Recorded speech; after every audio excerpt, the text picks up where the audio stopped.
आज मनुष्य तन हमें मिला हुआ है, इसको पा करके हमें क्या करना है? क्योंकि खा पी के तो जीव जंतु भी गुजारा कर रहे हैं, पशु पक्षी भी खा रहे हैं। एक मनुष्य तन पा करके हम अनोखा क्या कर रहे हैं? अगर उनकी तरह खाए पिए तो मनुष्य तन का फिर क्या मतलब है? फिर तो कबीर जी ने सत्य कहते, रात गंवाई सोई के दिवस गंवाया खाए, हीरा जन्म मोले कौड़ी बदली जाए। एक कौड़ियों के बदले हर चीज संसार के अंदर आप धन से खरीद सकते हो, लेकिन एक मनुष्य तन नहीं खरीद सकते हैं। जितना मर्जी इसमें अच्छे बच्चे टाटा बिरला अंबानी जितने मर्जी हो जाएं, लेकिन मनुष्य तन किसी को पैसों से नहीं मिल सकता है। अगर गया हाथ से तो गया। मनुष्य तन की सार्थक है। सुनिए मनुष्य तन किस लिए मिला हुआ है?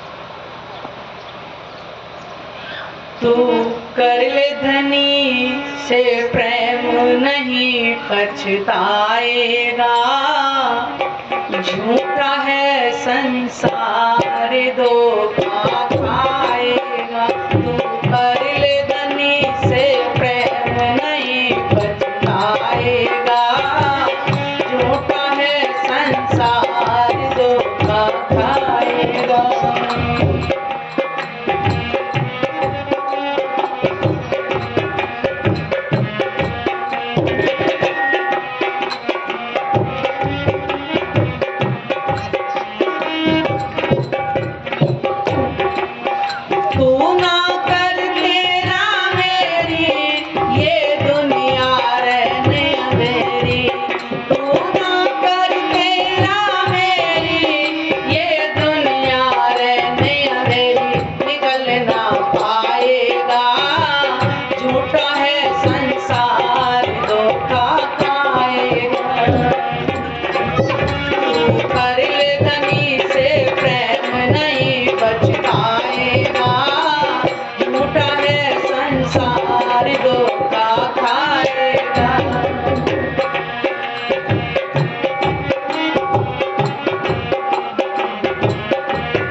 पड़ा रोएगा जब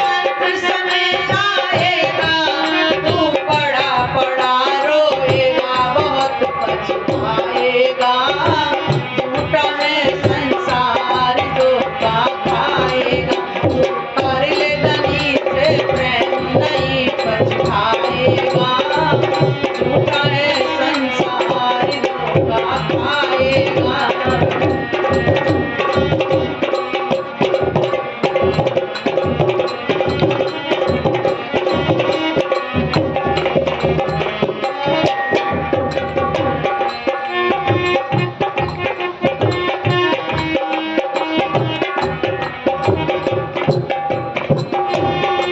बेटा बेटी नाते रिश्ते तेरे साथ कोई ना जाए, बेटा बेटी नाते रिश्ते तेरे साथ कोई ना जाया, अकेला जाएगा, झूठा है संसार धोखा खाएगा। कर ले धनी से प्रेम नहीं पछताएगा, झूठा है संसार धोखा खाएगा।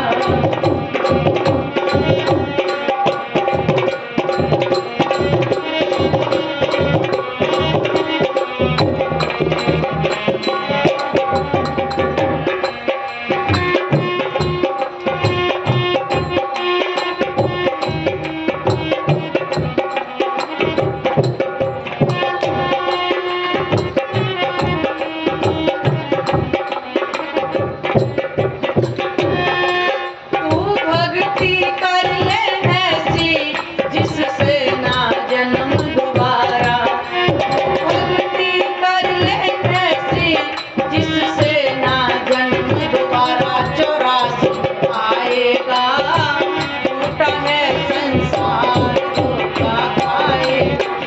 कर ले धनी से प्रेम नहीं पछताएगा, झूठा है संसार धोखा खाएगा। कर ले धनी से प्रेम नहीं पछताएगा, झूठा है संसार धोखा खाएगा। बोलो श्री प्राणनाथ प्यारे की जय, सतगुरु महाराज की जय।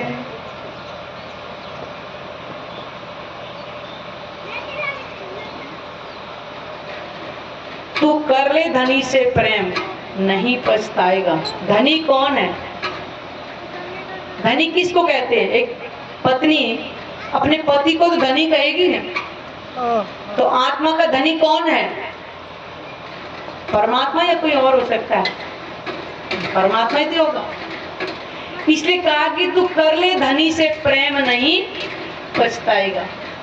इस तन के अंदर जो आत्मा आकर के बैठी है उसको समझाया जा रहा है। क्यों? क्योंकि आत्मा का संग करके इस जीव को भी इस ब्रह्मवाणी से पहचान मिली है। क्यों? ये जीव भी पहली बहिष्काराधिकारी बनेगा। कब? जब बिल्कुल अपने आप को आत्म भाव में लेके आएगा।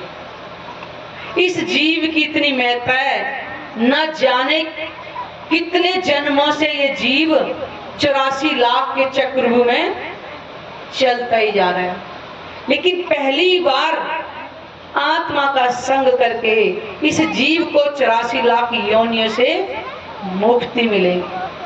लेकिन मुक्ति खाली मुंह से रटने से नहीं मिल जाएगी, उसके लिए हमें कुछ कर्म करना पड़ेगा। तू कर ले धनी से प्रेम नहीं पछताएगा, झूठा है संसार धोखा खाएगा। हर जन्म हुआ, हर जन्म के बाद में वही पालन पोषण करना ही ये सबसे बड़ी कमी है हमारी, कि हमने कभी सोचा ही नहीं। हम इस जन्म में भी कभी बच्चे हुए, कभी जवान हुए, फिर बूढ़े हुए और फिर चल बसे। तो हर जन्म में यही प्रक्रिया तो करी थी, कुछ अलग तो नहीं किया। तो क्या मनुष्य तन मिला हमें इसीलिए मिला हुआ है। आज गाय भैंसों के सामने ही वाणी लेके खड़ी हो जाओ तो क्या सुन पाएंगे? नहीं ना। आज ये ब्रह्मवाणी हमारे बीच में हम उसको सुन पा रहे। क्यों? कि मनुष्य के पास एक विवेक और बुद्धि होती है जो ग्रहण कर सकता है और सही गलत का निर्णय करके अपने आप को 84 लाख योनियों से मुक्त कर सकता है। इसलिए कहा कि धोखा खाएगा, कि बार बार धन मिलता है और यही करते करते चले। धोखा ही तो एक तरह से ये धोखा ही हो रहा है ना हमारे साथ में। हमने कभी विचारा ही नहीं कि हमें मानव तन किस लिए मिला हुआ है। खाली खाने कमाने के लिए नहीं, अपने बच्चे को घोंसले के अंदर चुग्गा देते हैं, तो हम क्या अनोखा करने लग रहे? हम तो दिन रात इसी में लगे हुए हैं। बताइए, मनुष्य तन पाकर के ही हम व्यर्थ में ही गंवा दे रहे हैं उसको। हमने कभी विचार ही नहीं किया। इतनी मोह ममता की जो हमने जो अपने गांठें लगा रखी हैं, ये क्या है? धोखा ही तो हो रहा है हमारे साथ में। कोई किसी के साथ नहीं जा, आज तक कोई गया ही नहीं है। तू ना कर तेरा मेरी, ये दुनिया रहन अंधेरी। अंधेरी का मतलब है अज्ञानता, यहाँ किसी को पहचाने नहीं है। मैं तू के चक्कर में पड़ करके ही मनुष्य तन को हम व्यर्थ में ही गंवाए दे रहे हैं। बताइए, निकल नहीं पाएगा इस अंधेर से, जीव कभी बाहर नहीं निकल पाएगा। कभी इस तन पे कभी उस तन पे बैठ करके खेल देख रहा है, 84 लाख योनि में घूमता ही रहेगा। आज हम विचार ही नहीं करें कि हमें ये कंचन जैसी काया कैसे मिली हुई। झूठा है संसार, संसार तो झूठा ही है, क्योंकि जन्मत ही तेरो झूठो देखत ही मिट जाए। जन्म के साथ ही मृत्यु लिख जाती है। क्यों? कि 14 लोक के अंदर कोई भी चीज बनती है तो अवश्य मिटेगी ही मिटेगी। तो मनुष्य तन की क्या करें? हम तो वही खा पी करके व्यर्थ भी गंवाए दे रहे। मानुष तन तूने पाया और धन भी बहुत कमाया, भले ही वो अंबानी हो, टाटा बिरला हो, कोई भी बड़े हो, एक दिन सबको जाना ही पड़ेगा। धन कमाया किस लिए? केवल इस शरीर पर खर्च करने के लिए। जब जाएंगे एक 2.5 मीटर का टुकड़ा ऊपर बिछा दिया जाएगा बस, और वो भी जल के राख हो जाएगा। बताइए, जब साथ को जाने वाला नहीं है तो हम क्या कर रहे हैं?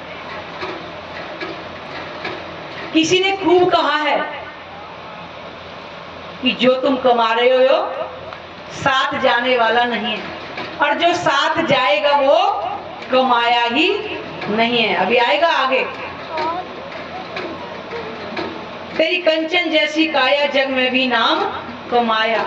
बहुत लोग धन कमाते हैं, वाह वाह, बड़े बड़े भंडारे करते हैं, बड़े बड़े आश्रम खुलवाते हैं। किसके लिए? वाह वाह के लिए। वो कहेगा भाई बहुत अच्छा काम उसने किया।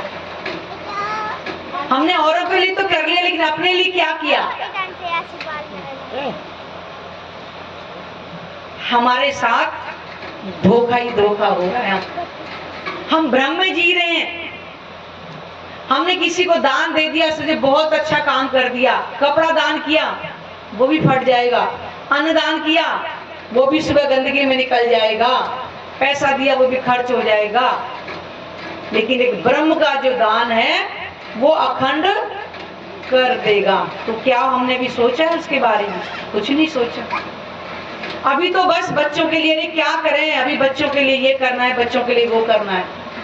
हम इसी मोह ममता में लगे हुए हैं। ना जाने अगली सांस आए ना आए तो क्या वो बच्चे, वो घर वाले हमारे साथ जाएंगे? कोई नहीं गया, आज तक कोई नहीं गया, ना कोई जाएगा किसी के साथ में। भले ही किसी समय सती प्रथा की चली थी रिवाज, लेकिन वो भी जबरदस्ती जलाया जाता था, अपनी मर्जी से कोई नहीं गया। तो हम कर क्या रहे हैं? इस शरीर को हम व्यर्थ में ही 24 घंटे चक्की चलती ही रहती है। रात को भी सपने में क्या करना है, कैसे धन आए, क्या करना है, इसी में हम लगे रहते। कभी चिंतन ही नहीं किया कि अपने लिए भी कुछ हम कर लें। धन दौलत माल खजाना तेरे साथ कभी ना जाना, कर्म ही जाएगा। और कर्म हम क्या कर रहे हैं? कौन सा कर्म कर रहे हैं जो साथ जाएगा? कमाया ही नहीं अभी तो कुछ कर्म के मोह ममता में बेटी का, बेटे का, अगे सगे संबंधियों के इसी परेशानी में लगे हुए। कभी सोचा कि परमात्मा को भी 2 घड़ी हम याद कर ले? बीती जाए उमरिया तेरी याद कर ले, घड़ी 2 घड़ी कभी नहीं किया। तो मनुष्य तन पाकर के हम क्या कर रहे हैं? सोचा है कभी? वहां तक तो हमारी अंतर्दृष्टि जाती ही नहीं। तो क्या लेकर के जाएंगे? मुट्ठी बांध कर आया बंदे,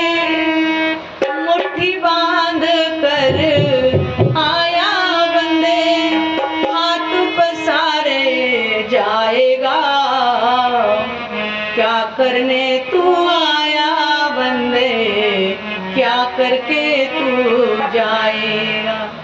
इसलिए आए थे हम लोग कि हमें मानव तन मिला है। जब जीव गर्भ में होता है तो उल्टा लटका होता है। जठराग्नि की अग्नि से जब वो जलता है तो परमात्मा से अर्जी करता है कि परमात्मा तू नरक से बाहर निकाल, मैं तेरा भजन करूंगा। लेकिन जैसे ही वो बाहर आता है दुनिया को देखता है, चकाचौंध में मस्त हो जाता है। वो भूल जाता है कि परमात्मा भी कोई चीज है। बस एक मैं ही रह जाता है। मैं धनवान, मैं ज्ञानवान, मैं बुद्धिवान, मेरे पास ये, मेरे पास वो समझ ही नहीं पाता है। इस अहंकार की मत में इतना मस्त हो जाता है। बताइए, अंत समय जब अंत समय आएगा तो पड़ा पड़ा रोया। कहते हैं बालपन खेल में खोया, जवानी नींद में सोया, बुढ़ापा देख के रोया, ओ बंदे देख कर रोया। क्योंकि बालपन में कोई सुधि नहीं होती है और जवानी अहंकार में चली जाती है। लेकिन जब बुढ़ावा आता है तो कुछ हाथ पल्ले नहीं पकता है, क्योंकि ना शरीर चलता है और ना अपने पास कुछ होता है। उस टाइम क्या होता है? पछताने के अलावा कुछ नहीं होता। अब पछताए होत क्या जब चिड़िया चुग गई खेत में। अगर समय के रहते रहते अगर हमने कुछ नहीं किया तो पछताने से कोई लाभ नहीं है। इसलिए कहा है कि जवानी में कमाएगा तो बुढ़ापे में खाएगा। हम इंतजार क्या करते हैं? अरे अभी क्या करना है, जब 70, 80, 90 साल के होंगे भक्ति जब कर लेंगे, ना मुंह में दांत ना पेट में आंत, कुछ नहीं बचेगा। भक्ति क्या कर लोगे उस समय? क्या भक्ति करने का समय नहीं। ध्रुव ने कब किया था? कब करी भक्ति? 5 वर्ष की आयु में। बताइएगा, हमारे 5 वर्ष के बच्चे को तो प्रणाम करना भी नहीं सिखाते जल्दी से कि भैया प्रणाम कर ले, देवी देवता ये परमात्मा कुछ भी है। और कितना बस्ता 10-15 किलो का बस्ता उसकी कमर पे ला देते, जाओ भाई पढ़ो लिखो। एक ही हमारे चंद्र था है, बच्चे को पढ़ा लिखाओ, विदेश भेजो, बड़ा बनेगा। बस यही हमारी इच्छा में लेड होती। हम कुछ नहीं कर रहे अपने लिए जो साथ जाने वाला है। क्या करेंगे? पछताने के अलावा कुछ नहीं होगा। क्योंकि अंत समय में फिर से वही, क्योंकि जिधर ममता होती है, गीता के अंदर साफ लिखा हुआ है, जो जीव है उसकी चेतना जिधर होती है अंत समय में वो जीव को उधर ही योनि में खींच के लेके जाती है। अगर बच्चों के अंदर मोह ममता होगी तो कहते हैं कि बंदरी पता है 6 महीने तक बच्चे को मरे को भी अपने चिपका के रखती है, तो बंदरी का जन्म मिलेगा। आजकल तो हमारे शहरों में तो कुत्ते पालने का लगा हुआ है, उसमें साफ लिखा है गीता के अंदर, कुत्ते की योनि मिलती है तो कुत्ते का ये आचरण करने लगता है, सुअर की योनि मिलती है सुअर का आचरण करने लगता है। जीव वही होता है। अगर अंत समय में परमात्मा का अगर ध्यान करेंगे तो हम परमात्मा तक पहुंच जाएंगे। 84 लाख योनि में हमें नहीं आना पड़ेगा, हमारे जीव को अखंड मोक्ष मिल जाएगा। ये है कर्म। अब हम चाहे दुनिया का कर्म कर ले, चाहे वो परमात्मा की भक्ति का कर्म कर ले, जो करोगे वही पाएगा। बोया पेड़ बबूल का, आम कहाँ से खाए? अगर आम का पेड़ लगाएं तो आम मिलेगा, अगर बबूल का लगाएंगे तो कांटे ही चुभेंगे। ये हमारे पर निर्भर करता है कि हमें अब क्या करना है।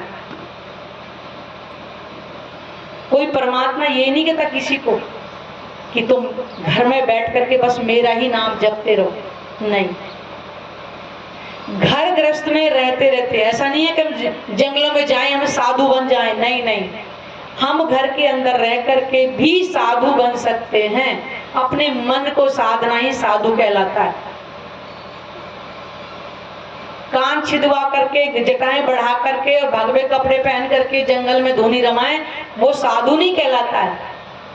साधु वो है जो घर के अंदर भी अपने मन को साध ले, वो साधु कहलाता है। हम घर में रह करके साधु बन सकते हैं, ऐसी बात नहीं है।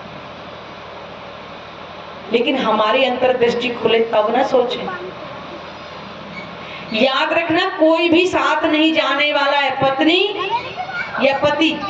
पति क्या जला के आ जाएगा, पत्नी केवल दिल्ली तक जाएगी और बच्चे शमशान घाट तक जाएंगे, इसके आगे कोई नहीं जाएगा, कर्म ही जाएगा। और जैसा कर्म करोगे वैसा फल मिलेगा। बेटा बेटी नाते रिश्ते साथ कोई ना जाए, अकेला जाएगा। उड़ जाए हंस अकेला, अकेला ही जाए।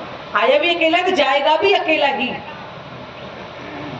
कोई किसी के साथ ना आया ना गया। यहाँ मोह ममता के कारण हम 4-5 बंदों का एक परिवार बना लेते हैं। पता नहीं पत्नी या बच्चे पिछले जन्म में किस परिवार में होंगे, यहाँ हमारा बन गया उसी मोह ममता को, क्योंकि हमने अभी ग्रंथों को पढ़ा ही नहीं है। तो गीता के अंदर साफ लगा कि आत्मा जन्मती ना मरती है, तो उसका फिर जन्म नहीं होगा, तो पुत्र पुत्री कहाँ। वो ठीक है, संसार में खेल देखने आए हैं, खेल देखो और खेल देख के अपने घर चलना। जब पहचान होगी कि तुम परम धाम की आत्मा हो, और जीव को भी अखंड मोक्ष मिल जाएगा आत्मा का संग करके। सबसे बड़ी बात तो ये है जो आज तक कभी किसी को नहीं मिला, अखंड मोक्ष। जिस अखंड मोक्ष को देने वाले उनकी अगर पहचान ही नहीं होगी तो कैसे अखंड मोक्ष मिलेगा, बताइएगा। सब्जी मंडी में जाएं और हीरे जाकर के पता कर लें तो कहाँ मिलेंगे? हीरे की दुकान पे तो मिलेंगे हीरे, सब्जी मंडी में तो नहीं मिलेंगे। ऐसा ही अखंड जो है वही अखंड कर सकता है, और वो केवल एक पूर्ण ब्रह्म परमात्मा, जिनको प्राणनाथ जी हम बार बार आपको, प्राणनाथ जी कोई व्यक्ति नहीं है, कोई देवी देवता नहीं है। प्राणनाथ जी पूर्ण ब्रह्म परमात्मा, तुम हो एक अगोचर सबके प्राणपति। हिंदू धर्म के अंदर हर रोज आरती में बोला जाता है, हमने भी घंटियां लगा लगा बहुत बोला था। आज पता चला 50 साल की उम्र में कि वो एक अगोचर कौन है, जिनको गा गा करके हमने गले भी फाड़ लिए थे। वो पूर्ण ब्रह्म परमात्मा सबकी आत्मा का प्रीतम, केवल केवल एक ही। हम यहाँ जाति पाति बस गए, हिंदू अलग मुस्लिम अलग। हिंदू का एक तो मुस्लिम एक पाक, 2 मुट्ठी एक ठोर की एक राग दूजी खाक, लेकिन तनों के पीछे हैं। ना जाने तन पहले किस जन्म होगा, किस जाति में होगा, किस धर्म में होगा, किस योनि में होगा, वो हमने भी पहचाना ही नहीं है। पहचान कर जाति पाति से परमात्मा नहीं मिलेगा, आत्म भाव लेने से परमात्मा मिलेगा कि मैं आत्मा हूं। वो मोमिन कहते हैं, हम आत्मा कहते हैं। सिख क्या कहते हैं, अपने आप को ब्रह्म सृष्टि ब्रह्मनि बोलते हैं। और बाइबल वाले क्या करें, सोल। लेकिन भाषा का अंतर होने के कारण अलग अलग बड़े बड़े है, वो एक ही। तो आज वाणी से आज में पहचान लगी ना, ये ब्रह्मवाणी हमें हमारी पहचान कराने के लिए ही आई है। जब से सृष्टि बनती है और जब तक मिटती है किसी को आज तक पहचान हुई नहीं। लेकिन ये 28वां कलयुग ग्रंथों में लिखा हुआ है। हम आपको ऐसा ही नहीं बात करें, कल भी हमने आपको बताया, आज भी बता रहे, प्रमाण के साथ आपको बताएंगे। इस ग्रंथ में यहाँ पर लिखा हुआ है।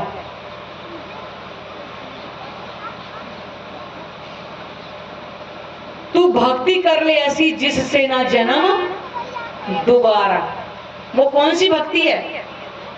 गीता के अंदर श्री कृष्ण जी अर्जुन को बता रहे हैं। जब सारा महाभारत हो चुका था तो अर्जुन ने बोला कि भ्राता, मैं इतना दुख नहीं देखना चाहता दोबारा से, मैं जन्म लेना नहीं चाहता, मुझे अखंड मोक्ष चाहिए। तो कृष्ण जी क्या कह रहे हैं कि हे अर्जुन, तुझे सिमरन नहीं है, मुझे सिमरन, अर्थात याद है। तेरे मेरे पता नहीं कितने जन्म हो चुके हैं। अगर तुझे जन्म और मरण के चक्रव्यूह से निकलना है तो तुझे अनन्य प्रेम लक्षणा भक्ति करनी पड़ेगी। अनन्य प्रेम लक्षणा की भक्ति का मतलब है कि अन्य कोई चाहत हमारे दिल में ना हो, क्योंकि चाहत ही तो अगले जन्म का कारण बनती है। जब अंत समय में केवल केवल परमात्मा हमारे हृदय में रहेंगे तो दोबारा जन्म नहीं होगा। इसी कारण से अनन्य प्रेम लक्षणा भक्ति आत्म भाव लेकर के, उस भक्ति से हमें दोबारा 84 लाख योनियों में नहीं आना पड़ेगा।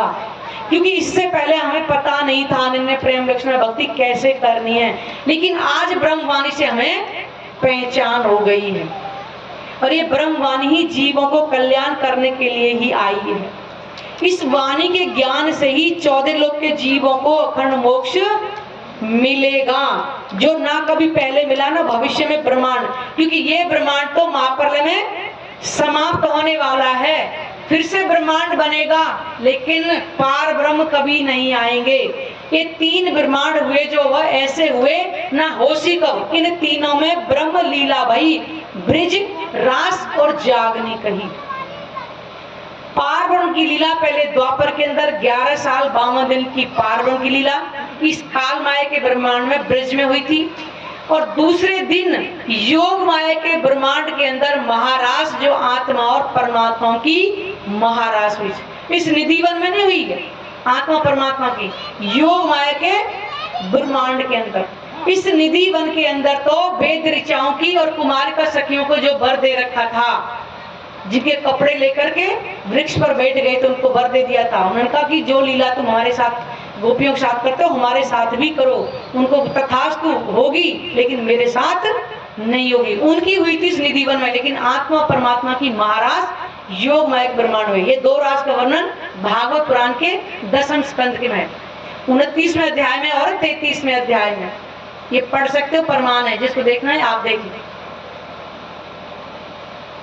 और तीसरी ये ब्रह्म लीला अब कलयुग में हो रही है, और कलयुग का अंतहीन चरण चल रहा है। ये प्रमाणों के द्वारा ऐसा नहीं है। तो हम मनुष्य तन पा करके अगर परमात्मा की भक्ति अगर नहीं करते हैं तो फिर हमें मनुष्य तन मिलना व्यर्थ। आपको नहीं कहा जा रहा घर बार छोड़ दीजिए, बाबा हो जाइए, बच्चों को फेंक दीजिए, नहीं। जल में नहाइए, कोरे रहिए। माया के अंदर हमें रहना है, घर परिवार में रहना है, सब कुछ हमें करना है, ठीक है, लेकिन परमात्मा का चिंतन भी करना है। तभी इस मनुष्य तन की सार्थकता होगी। तू कर ले धनी से प्रेम नहीं पछताएगा नहीं, अंत में कुछ नहीं हाथ लगने वाला है। जिन परमहंसों ने यहीं बैठ करके साक्षात दर्शन किया परम धाम के अंदर, वो ब्रह्मोनि भी तो गृहस्थी थे हमारी तरह ही। पन्ना धाम में उनकी महिमा गाई जाती है, आप कभी जाए या अभी तक मंथन करते हैं तो देखो ना, उन परमहंसों के नाम आते जो प्राणनाथ जी के साथ एक शब्द सुनते ही चल पड़े थे। माया को त्याग दिया था उन्होंने, एक पल की भी देरी नहीं गई। तभी तो कहते हैं प्राणनाथ जी बंगला दरबार में जब चर्चा किया करते थे तो बोलते थे तुम सुरता लगाओ धाम में राजबड़न की ठौर। जैसे ही आंख बंद करी और सुरता परम धाम में लगती थी, साक्षात विवत स्वरूप के दर्शन सबको हुआ करते थे। उन परमहंसों ने भी इस धरती पे तो लीला करी है। आज वो तो प्राणनाथ जी के साथ होली थे, आज ये वाणी हमें वही पहुंचाने के लिए आई हुई है। ये किसी एक के लिए नहीं आई है, सबके लिए आई है। आत्म भाव लेने का अधिकार सबको है, परमात्मा को प्राप्त करने का अधिकार सबको है, सबका है। कोई परमात्मा एक का नहीं है। जब भी कहा एक को पुरुष सब ना, पुरुष केवल एक ही, बल्कि सब नारी का रूप है। हम एक तरफ अगर आत्मा कहते तो ये हमारे अंदर कभी विचार नहीं है कि अगर हमारी आत्मा का प्रीतम कहाँ है, कैसा है, कभी दिल में आया? जब सुनने की ही हमारे अंदर चाहत नहीं है तो विचार कहाँ से आएगा? इसलिए कह रहे सत्संग सुनना आवश्यक है। बिना सत्संग विवेक ना होई। घर में बैठकर किसी को विवेक नहीं आता। सत्संग में जाएंगे, कुछ सुनेंगे, उसमें विचार करेंगे, तभी कुछ लाभ होता है, नहीं तो मानव तन व्यर्थ में ही चला जाए। बोलो श्री प्राणनाथ प्यारे की जय, सतगुरु महाराज की जय।